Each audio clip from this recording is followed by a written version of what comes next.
The news is hot.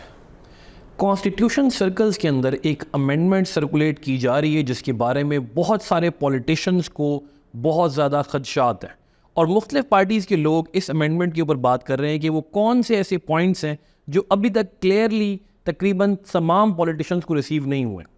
Let's take a deep look at what kind of ideas are present और कौन से ऐसी तरमीम है जिनके ऊपर बात की जा रही है। पहली तरमीम आर्टिकल 17 के अंदर चेंज की जा रही है जिसमें सुप्रीम कोर्ट से ऊपर एक और कोर्ट क्रिएट किया जा रहा है जिसका नाम है कॉन्स्टिट्यूशनल कोर्ट। ये कॉन्स्टिट्यूशनल कोर्ट उन तमाम केसेस पर फैसला देगी जिनका ताल्लुक आइन से डायरेक्टली होगा या किसी पॉलिटिकल पार्टी की बैनिंग से ताल्लुक होगा, और जिस पॉलिटिकल पार्टी की बैनिंग का जिक्र किया जा रहा है वो आप सबको मालूम है।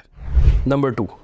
आर्टिकल 63A के अंदर अमेंडमेंट करके एंटी फ्लोर क्रॉसिंग और एंटी डिफेक्शन बिल को कम्प्लीटली साइडलाइन कर दिया गया है और उन तमाम रीजंस के ऊपर जिनकी बेस के ऊपर कोई भी एक शख्स अपनी पार्टी से अलहदा वोट नहीं दे सकता था वो अब डाल सकेगा, जिसकी वजह से इफ़ेक्टिवली उन लोगों को एक्सेप्ट करना या उन लोगों को अप्रोच करना जो डिफरेंट तरीके से पार्लियामेंट में वोट डाल सकते हैं आसान हो जाएगा। और चंद ऐसे अनासर के लिए जो पार्टी पॉलिसी से हटकर वोट डलवाना चाहते हैं उनके लिए बहुत आसानी क्रिएट कर दी गई है। नंबर 3, आर्टिकल 68 के तहत आला अदलिया यानी सुप्रीम कोर्ट को जो शील्डिंग पावर मुहैया थी कि उनके ऊपर बेवजह और बिला वजह का क्रिटिसिज्म नहीं किया जा सकता वो अब ख़त्म कर दी गई है और वो पावर अब सिर्फ और सिर्फ कॉन्स्टिट्यूशनल कोर्ट के पास होगी। इसकी वजह से सुप्रीम कोर्ट और हाई कोर्ट के जजेस हैं वो बहुत ज़्यादा एक्सपोज हो जाएंगे और उन पर बहुत ही आराम से क्रिटिसिज्म किया जा सकता है जो कि शायद गैर मुनासिब भी हो।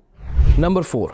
आर्टिकल 111 और आर्टिकल 114 के अंदर तरमीम करके ये चेंजेस प्रपोज की गई हैं कि एडवाइज़र्स अब प्रोविंशियल असम्बली के इजलास की कार्रवाई अटेंड कर सकते हैं। साथ ही साथ जस्टिसेस ऑफ सुप्रीम कोर्ट और हाई कोर्ट को आराम से अब कटहरे में खींचा जा सकता है और आवाम की अदालत में उनसे बहुत सारे सवाल पूछे जा सकते हैं। क्या ये तरमीम दुरुस्त है या गलत, ये तो वक्त ही बता सकता है। नंबर 5, आर्टिकल 175 से लेके आर्टिकल 189 तक जो तमाम इंडिपेंडेंस ऑफ जुडिशरी को दिए गए कॉन्टिन्यूड पॉइंट्स हैं उन सब में तरमीम की जा रही है जिसकी वजह से पेंडिंग केसेस के ऊपर जिस किस्म के तहफ़्फ़ुज़ात मुहैया थे सुप्रीम कोर्ट को वो अब ट्रांसफ़र होकर सिर्फ कॉन्स्टिट्यूशनल कोर्ट के पास चले जाएंगे।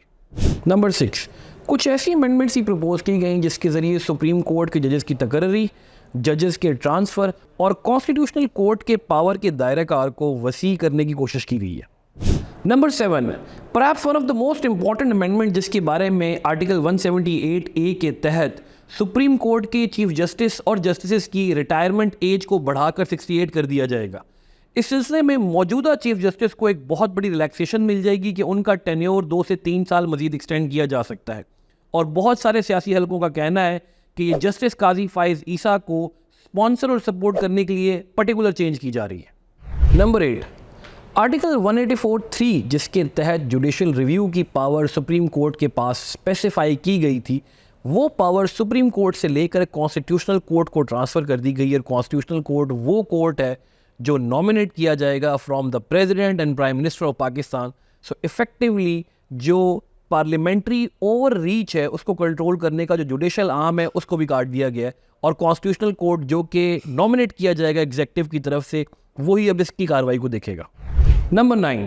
आर्टिकल 188 और 189 के अंदर तरमीम करके फेडरल कॉन्स्टिट्यूशनल कोर्ट की पावर्स को बहुत ज़्यादा इन्हांस कर दिया गया है जिसकी वजह से फेडरल कॉन्स्टिट्यूशन कोर्ट के पास ये पावर भी आ जाएगी कि वो सुप्रीम कोर्ट के डिसीजन को रिव्यू कर सके और आला अदलिया की आज़ादी के ऊपर एक बहुत बड़ा क्वेश्चन मार्क क्रिएट कर देगी। सुप्रीम कोर्ट जो कि पाकिस्तान का एपेक्स कोर्ट है, अगर उससे ऊपर भी कोई ऐसा कोर्ट आ जाता है जो उसके फैसलों को रिव्यू कर सकता है सो आला अदलिया की पावर के ऊपर एक बहुत बड़ी कदगन लग जाएगी। नंबर 10, आर्टिकल 200 के मुताबिक जस्टिस की ट्रांसफ़र का सारा मामला कॉन्स्टिट्यूशनल कोर्ट और गवर्नमेंट के हवाले कर दिया गया है ताकि वो जजेस जो ज़मीर की आवाज़ पर फैसला कर सकते हैं उनकी ट्रांसफ़र में कोई मसला दरपेश ना हो। इस बारे में बहुत सारे लोग ये बात भी करते हुए नज़र आते हैं कि उन तमाम जजेस को जो गवर्नमेंटल या एस्टेब्लिशमेंट लाइन के तहत डिसीजन नहीं देते उनको एक सबक सिखाया जाएगा। इज़ इट अ लेसन और अ कर्स? नंबर 11,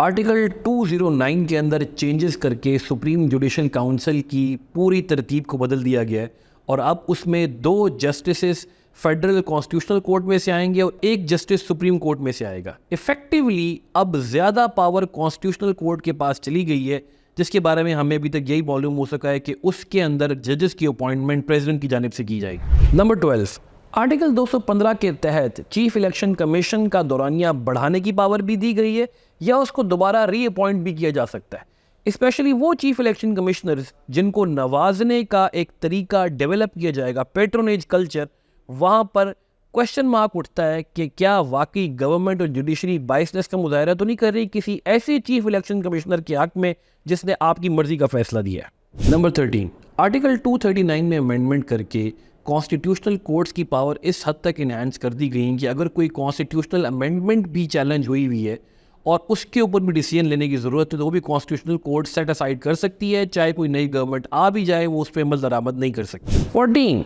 आर्टिकल 243 के तहत आर्मी एक्ट को एक लीगल कवर प्रोवाइड किया गया है कि अब अगर chief of the army staff की अपॉइंटमेंट में तोसी या कोई और फैसला अगेन करने की ज़रूरत पेश आती है तो उसके लिए पार्लियामेंट के अंदर एक नई करारदाद लेके आई जाएगी और जो ऑलरेडी आर्मी एक्ट पास हो चुका है उसको स्टैम्प कर दिया गया है कि वो बिल्कुल सही है। नंबर 15, फोर्थ शेड्यूल के अंदर अमेंडमेंट करके आर्म्ड फोर्सेस को लीगल कवर प्रोवाइड किया गया है कि अगर वो कैंटोनमेंट्स में से कोई टैक्स कलेक्ट कर रहे हैं तो उनके पास मुकम्मल इख्तियार मौजूद है और वो जिस तरह भी उसको चाहें इस्तेमाल कर सकते हैं। इन कॉन्स्टिट्यूशनल अमेंडमेंट्स के ख़िलाफ़ आवाम, सिविल सोसाइटी, जुडिशरी, अदलिया, बार काउंसिल्स और मुख्तलिफ लेवल्स के ऊपर बहुत ज़्यादा रिग्रेशन पाई जाती है। आवाम का ये सवाल है कि क्या ये कॉन्स्टिट्यूशनल अमेंडमेंट्स वाकई आवाम के फ़ायदे में है?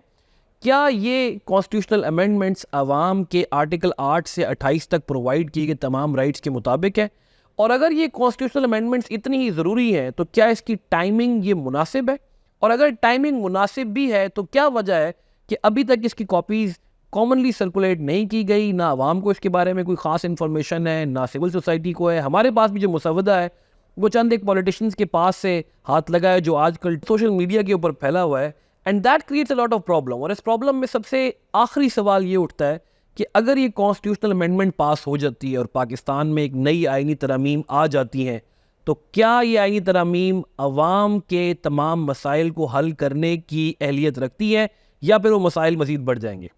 Do let us know in the comments below.